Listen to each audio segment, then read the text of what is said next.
alors. Hein. C'est parti. Vous allez jusqu'où? Jusqu'au clapier.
Là, tu reprends le trio.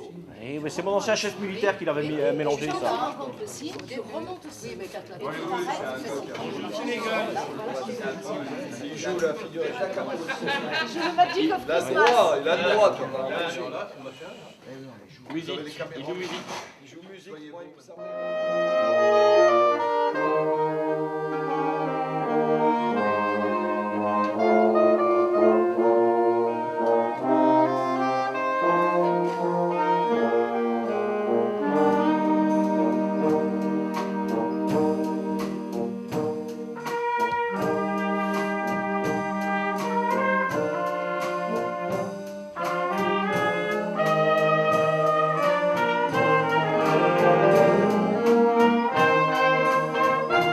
Simplement, c'est quoi? Se montrer en public, c'est aussi faire voir le travail qu'on fait, se faire plaisir et surtout faire plaisir aux gens qui viennent écouter la musique. Parce que moi, tout petit, il y avait l'Union musicale de Terre-Noire qui donnait des concerts pour le 14 juillet, qui faisait la retraite au flambeau. J'étais tout gamin. Et à 40 ans, grâce à ma fille, j'ai commencé à prendre des cours de solfège et jamais j'aurais pensé qu'étant gamin, ce vœu de dire mais comment ils font pour jouer de la musique, un jour j'y arriverai modestement et être à prendre les destinées de cette société qui est centenaire et qu'on a une fierté aussi de continuer à faire vivre. Parce que les anciens nous ont laissé un bel outil de travail, un bel héritage et il faut qu'on soit à la hauteur et digne de ce qu'ils nous ont laissé.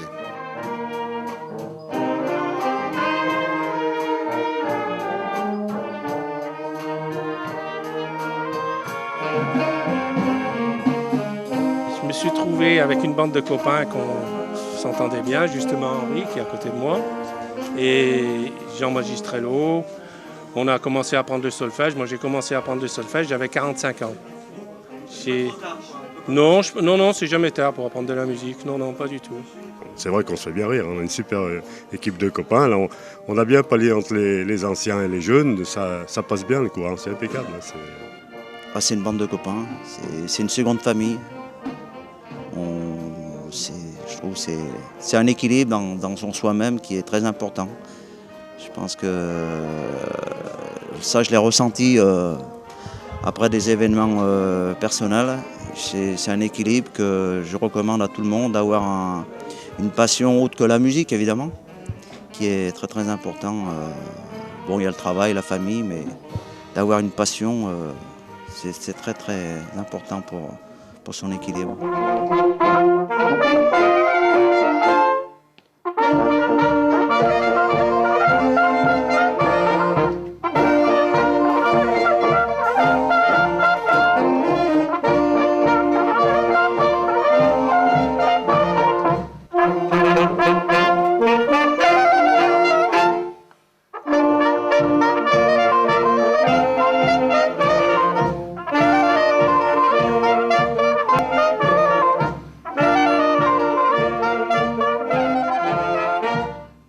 Christiane, vous allez donc jouer là pour la Sainte-Barbe à Saint-Étienne le 2 décembre. Est-ce que ça a une signification particulière pour vous? Bah oui, parce que mon papa était mineur, donc la région c'était bien fêté. Toute la région d'ailleurs, j'ai Caroche-la-Molière aussi le fête énormément aussi. Ça veut dire quoi quand vous me dites signification particulière? Je sais que dans toutes les familles, à l'époque, ils achetaient l'oie. Je me rappelle, j'étais toute petite, on mangeait l'oie. Et puis, il y avait beaucoup de solidarité entre eux, qui n'existe plus aujourd'hui. J'ai été élevé par mes grands-parents jusqu'à l'âge de 18 ans. Donc j'ai vu mon grand-père en retraite de la mine, bien sûr atteint par la fameuse maladie des mineurs, hein, la silicose.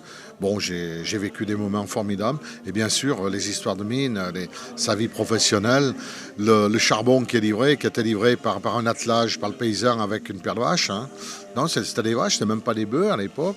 Avec le charbon, moi je le rentrais. Et puis c'est quelque chose d'émouvant. Simplement, moi j'ai vécu dans mon travail la reconversion des mineurs. Quand les puits ont fermé, ils sont venus travailler en usine pour pouvoir faire des carcasses du pistolet. Je travaillais à la manufacture.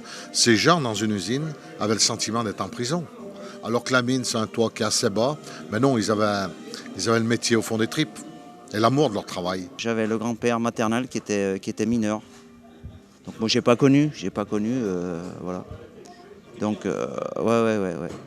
Donc je me souviens très bien, quand ma grand-mère était là, on rentrait le charbon en hiver avec mon frangin, qui lui d'ailleurs jouait aussi, mon grand frère. Et donc on rentrait le charbon de la grand-mère, on descendait le charbon à la cave avec le petit seau, là, tout ça. On allait chercher son charbon à la cave pour son fourneau à la grand-mère.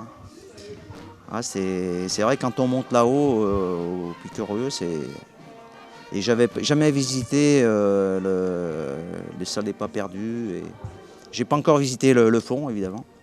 Ça viendra à un de ces moments.